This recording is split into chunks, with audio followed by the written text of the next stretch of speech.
मंडळी, आपल्याकडे महिला सुरक्षेच्या मोठ्या गप्पा मारल्या जातात, पण जिथे सुरक्षिततेची जबाबदारी असते तिथेच जर कुंपण शेत खायला लागलं तर?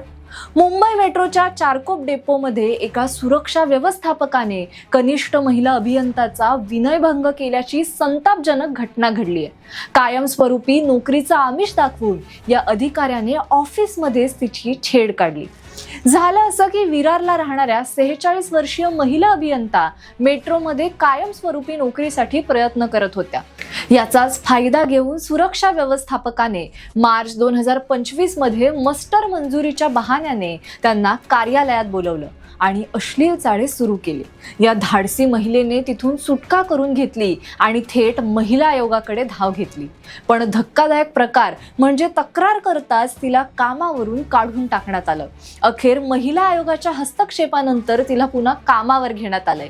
आता चारकोप पोलिसांनी गुन्हा तर दाखल केलाय, पण पीडित महिलेचा आरोप असा आहे की हा अधिकारी सरकारी असल्याने त्याला वाचवण्याचे प्रयत्न सुरू आहेत. तिने थेट मुख्यमंत्री आणि उपमुख्यमंत्र्यांकडे न्यायाची मागणी केली आहे. मंडळी, ज्यांच्यावर सुरक्षेची जबाबदारी आहे ते जर असे कृत्य करत असतील तर महिलांनी काम कुठे करायचं? अशा नराधम अधिकाऱ्याला काय शिक्षा व्हायला हवी? तुमची प्रतिक्रिया कमेंट बॉक्समध्ये नक्की कळवा आणि अशाच महत्त्वपूर्ण बातम्यांसाठी सबस्क्राईब करा जबरी खबरी.